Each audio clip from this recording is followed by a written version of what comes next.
ভগবান শ্রীকৃষ্ণকে নিবেদিত একটি অনুষ্ঠান হচ্ছে রথযাত্রা।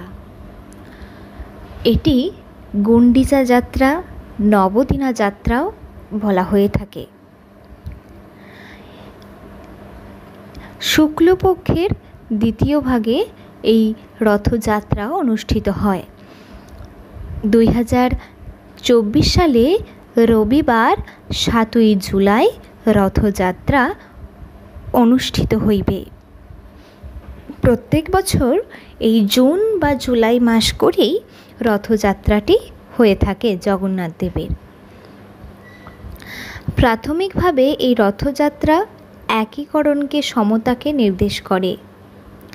মানুষের জন্য ঐশ্বরিক সত্তাকে প্রত্যক্ষ করার একটি সুবর্ণ সুযোগ বলে মনে করা হয়। বন্ধুরা, এই দিন 3 দেবতার পুজো করা হয়। ভগবান বলভদ্র এবং ভগবান জগন্নাথের বড় ভাই এবং তাদের বোন সুভদ্রা এবং ভগবান জগন্নাথ, এই 3টি দেবতার পূজিত হয় রথযাত্রার দিন। এই দেবতাদের একটি রথ আছে এবং পুরী শহর সীমান্তে দেবতাদের নিয়ে যেতে হয়। বলভদ্রের রথের 16টি চাকা আর জগন্নাথের রথের 18টি চাকা। একইভাবে সুভদ্রার অর্থাৎ বোনের রথের 14টি চাকা রয়েছে। জগন্নাথ মন্দিরকে আমাদের দেশের সবথেকে আদর্শ বলে মনে করা হয়। আচ্ছা, মানুষ কেন এই রথযাত্রা উদযাপন করেন? কখনো কি ভেবে দেখেছেন? আজ আমি আপনাদের প্রত্যেককে বলবো রথযাত্রার দিনে করুন এই উপায়টি। আপনার সকল মনস্কামনা, ইচ্ছা পূর্ণ হবে।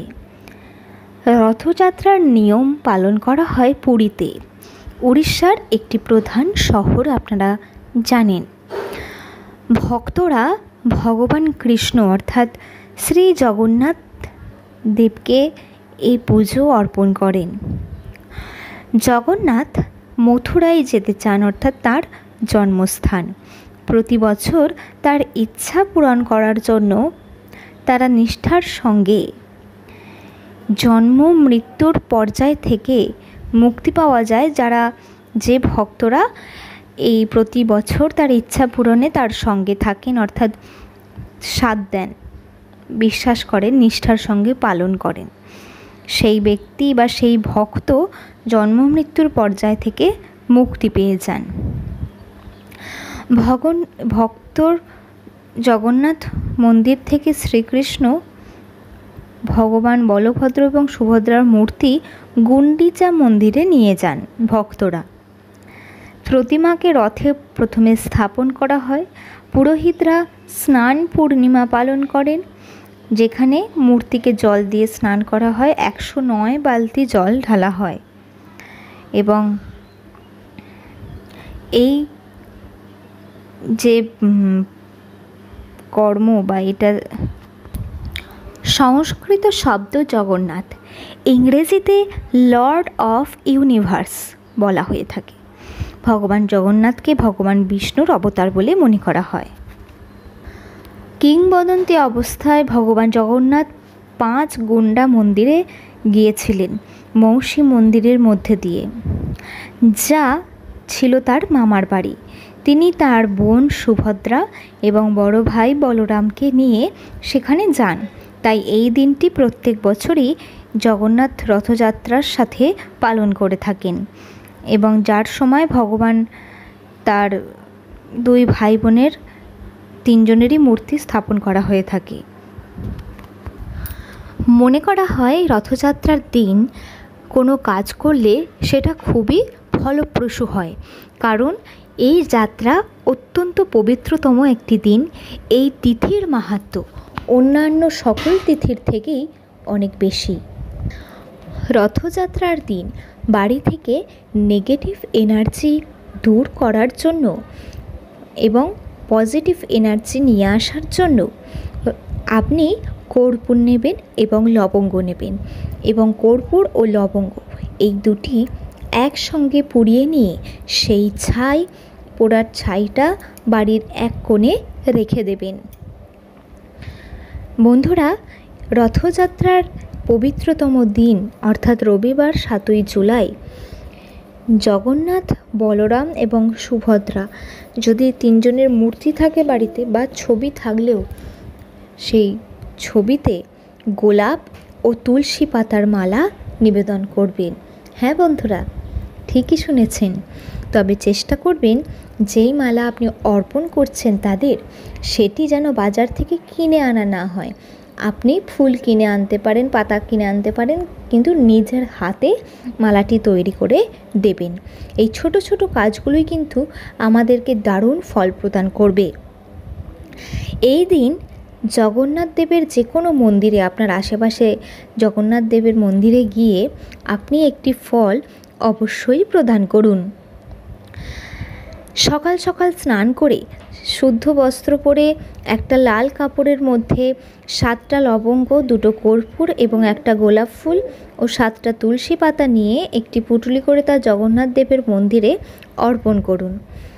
আর এই দিনকে একটি ঘিয়ের প্রদীপের মধ্যে 2টো কর্পূর এবং 2টি লবঙ্গ জেলে জগন্নাথ দেবের যে কোনো মন্দিরে গিয়ে আপনারা অর্পণ করে আসতে পারেন। বন্ধুরা, আশা করি বুঝতে পেরেছেন।